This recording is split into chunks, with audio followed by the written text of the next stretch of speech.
రేవంత్ రెడ్డిని నమ్ముకుంటే అవి కూడా పోతాయి ఆయన గంటలు లంగవాడు.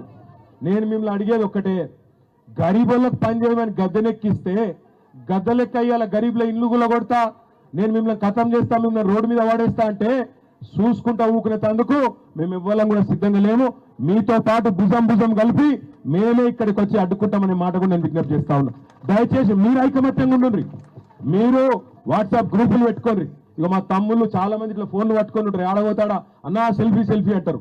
అరే సెల్ఫీలు మళ్ళీ దిగుదాం కానీ ముందు వాట్సాప్ గ్రూపులు కట్టుండ్రి. గ్రూపులు కట్టి ఒక్కళ్ళింటి మీదకి వస్తే ఒక బటన్ ఒత్తితే అందరు ఊరుకొచ్చేటట్టు మంచిగా తయారు కానీ ఎక్కడో అక్కడ. ఎందుకంటే ఎప్పుడు వస్తారు ఎరికే, నాకెరికే మీకెరికే. అందరూ పనికి పోయినప్పుడో ఇళ్ళల్లో ఎవరు లేనప్పుడో పోలీసులను 500-600 మందిని పెట్టుకొని ఇష్టం వచ్చినట్టు వస్తారు. వచ్చినప్పుడే మనం కనుక ఐకమత్యంగా ఉండి గట్టిగా నిలబడి ఏం సంగతి అని అడగాలి. నేను ఇంకొక మాట కూడా మీకు ఆలోచించమని కోరుతున్నా. ఇప్పుడు నరేంద్ర మోడీ ఉన్నాడు ప్రధానమంత్రి. ఆయన ఎక్కడెక్కడ ఉత్తర భారతదేశంలో అదేంటది గంగా నది మీద ఒక ప్రాజెక్టు తీసుకున్నాడు. గంగాను శుద్ధి చేయాలనేది ప్రాజెక్టు తీసుకున్నాడు. 2400 కిలోమీటర్ల పొడవు ఆ ప్రాజెక్టు.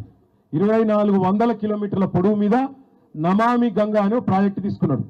దానికి మోడీ సర్కార్ ఇప్పటిదాకా ఖర్చు పెట్టింది 20,000 కోట్లు.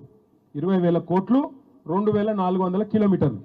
కానీ రేవంత్ రెడ్డి ఎంత గొప్పడు ఎరికేనా, మూసి మొత్తం ప్రాజెక్టు 55 కిలోమీటర్లట.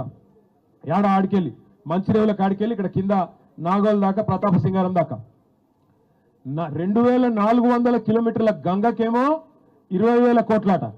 కానీ రేవంత్ రెడ్డి ఎంత గొప్పోడంటే 55 కిలోమీటర్ల మూసీకేమో 1,50,000 కోట్లు ఖర్చు అవుతుందట. 1,50,000 కోట్లు. మరి మన ప్రభుత్వంలో ఉన్నప్పుడు మనం కూడా ఒక దశలో ఆలోచన చేసినాం. జర వెనకకెళ్ళి ఉర్రకుర్రవి. మన ప్రభుత్వం ఉన్నప్పుడు మనం కూడా ఏమైనా కొద్దిగా మంచిగా చేద్దామా మూసి నేను ఆలోచన చేసి 4,000 కోట్ల రూపాయలతోని మొత్తం శుద్ధీకరణ ప్లాంట్లు పెట్టినాం. మీ అంబర్పేటలో కూడా 300 MLDల ప్లాంట్ పెట్టినాం ఒకటి. ఎందుకంటే మన ఇళ్లకి వెళ్ళి వచ్చే మురికి నీళ్ళు ఏవైతే ఉంటాయో డ్రైనేజ్ నీళ్లు, ఆ డ్రైనేజ్ నీళ్లను మంచిగా చేసి మూసీలకు ఇడిచి పెడతానన్నా ఈ దోమలు గీమలు బంద్ అవుతాయి, పిల్లగాళ్లకు ఆరోగ్యాలు దెబ్బతినకుంటుంటాయని చెప్పి హైదరాబాద్లో 100%, 1-2 కాదు 100% మురికి నీటిని శుద్ధి చేసేందుకు 4,000 కోట్లతోని ప్రాజెక్టులు చాలు చేసినాం. దగ్గర పడ్డాయి, అయిపోయినాయి. మీ అంబర్పేటలో STP కూడా 300 MLD STP పూర్తి చేసినాం.